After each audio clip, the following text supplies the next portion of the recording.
Assalamualaikum warahmatullahi wabarakatuh. Bertemu lagi dengan Bu Heni pada mata pelajaran ke-NU-an untuk anak-anak kelas 4 MINU Banat Kudus. Pada kesempatan kali ini kita akan belajar bersama bagaimana memahami bacaan niat, bacaan doa iftitah, dan bacaan basmalah ya. Sebelum kita belajar bersama, kita baca basmalah terlebih dahulu. Bismillahirrahmanirrahim. Sekarang buka buku ke-NU-an kalian halaman 102 ya.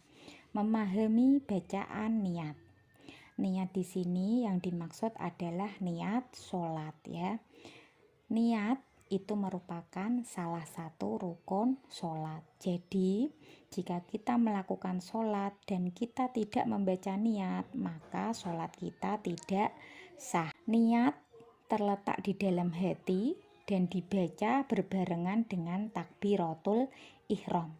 Jadi biasanya kita niat seperti ini ya. Usolli fardul maghribi salasa rakaatim mustaqbilal kiblati ada alillahi ta'ala Allahu Akbar. Begitu ya, pada prakteknya seperti itu ya. Dibaca berbarengan dengan takbiratul ihram. Bagaimana hukum melafalkan niat? Hukum melafalkan niat adalah sunnah ya. Sedangkan manfaat niat sendiri itu adalah meneguhkan hati dan membantu konsentrasi agar lebih khusyuk ya. Jadi kalau kita sholat itu seakan-akan Allah sedang melihat kita, seakan-akan kita sedang berhadapan dengan Allah, seakan-akan kita sedang berbicara, memohon kepada Allah agar lebih khusyuk ya. Sudah tahu semua ya bacaan niat ya. Bacaan niat subuh, duhur, asar, maghrib, dan isya. Dan setiap niat itu ada perbedaannya, yaitu ketika kita menjadi imam, ketika niat kita sholat menjadi makmum, dan ketika kita niat sholat sendirian ya. Ini contohnya ya. Niat sholat duhur, kalau menjadi imam ya ditambah imaman, kalau menjadi makmum ditambah makmuman, kalau sholat sendirian langsung ada alillahi ta'ala. Bagaimana caranya agar sholat kita lebih khusyuk ya? Ini ada beberapa tips dari para Pak Yai ya, bisa kalian praktekkan.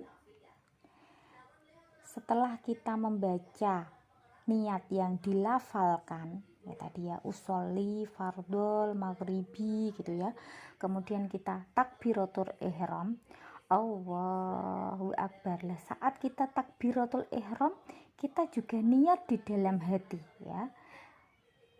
Kalau setiap hari kita memakai bahasa Jawa, kita niat di dalam hati pakai bahasa Jawa, tidak apa-apa ya. Jadi setelah Allahu Akbar ning jero ati iku karo ngrentek basa Jawane ya diwaca ning jero ati, ngomong ning jero ati.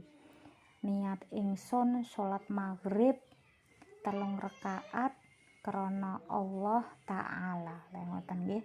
Jadi seakan-akan kita sedang ngobrol sama Allah, kita sedang berbicara, berhadapan dengan Allah. Lah itu akan membuat sholat kita menjadi lebih khusyuk ya.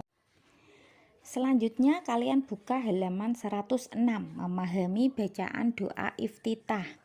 Sudah tahu ya doa iftitah? Doa iftitah adalah doa yang dibaca setelah membaca takbiratul ihram. Iftitah sendiri artinya apa? Artinya adalah pembukaan. Hukum membaca doa iftitah adalah sunnah. Walaupun sunnah, tetapi lebih baik dilakukan ya. Lebih baik dilakukan, tidak ada ruginya. Karena apa? Karena doa iftitah itu mek sithik, tetapi manfaatnya sangat besar.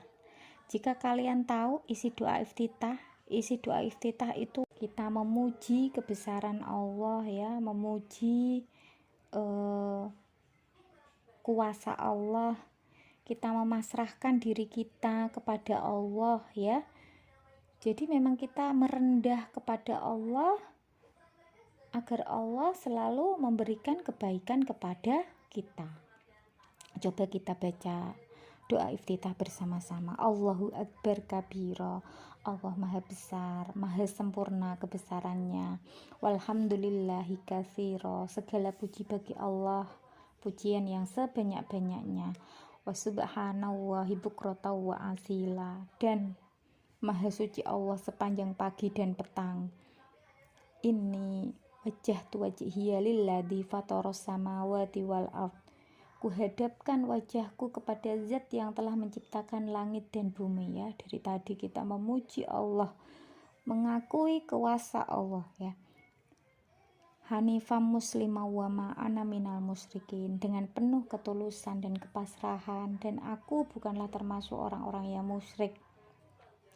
Inna sholati wa nusuki wa mahyaya wa mamati lillahi rabbil alamin. Sesungguhnya sholatku, ibadahku, hidupku dan matiku semuanya untuk Allah, penguasa alam semesta. La syarika lahu, tidak ada sekutu baginya ya. Hanya Allah satu-satunya Tuhan yang kita sembah. Wa bidzalika umirtu wa ana minal muslimin. Dan dengan demikian aku diperintahkan dan aku termasuk orang-orang Islam. Ya, sholat itu kan merupakan rangkaian doa ya. Kalau kita pahami bacaannya satu persatu, ada Fatihah, ada surat pendek, kemudian ada bacaan i'tidal, ada bacaan ruku', ada bacaan sujud. Semua adalah doa dan memuji Allah.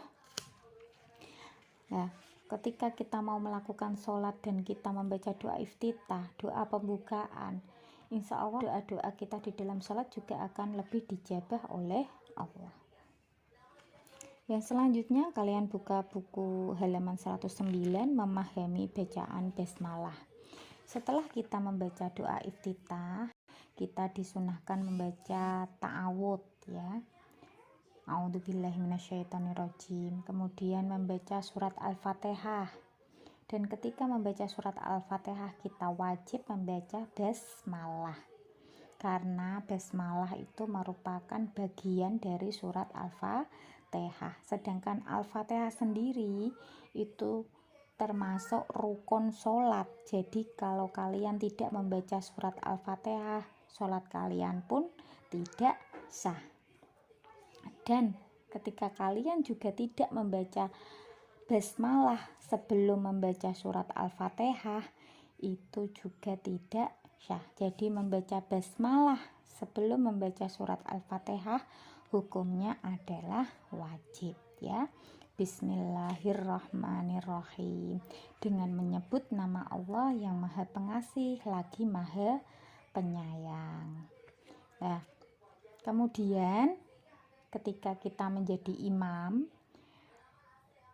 dan melakukan sholat berjamaah yang disunahkan membaca bacaan dengan jahar atau keras ya, seperti sholat subuh, sholat maghrib, sholat isya, maka bacaan basmalahnya juga harus dibaca keras, tidak samar ya, tidak indi-indi, tetapi harus keras, seperti membaca Fatihah dan surat pendek pada rakaat pertama dan kedua. Demikian materi yang dapat Bu Heni sampaikan. Semoga bermanfaat. Mohon maaf apabila ada salah kata. Wassalamualaikum warahmatullahi wabarakatuh.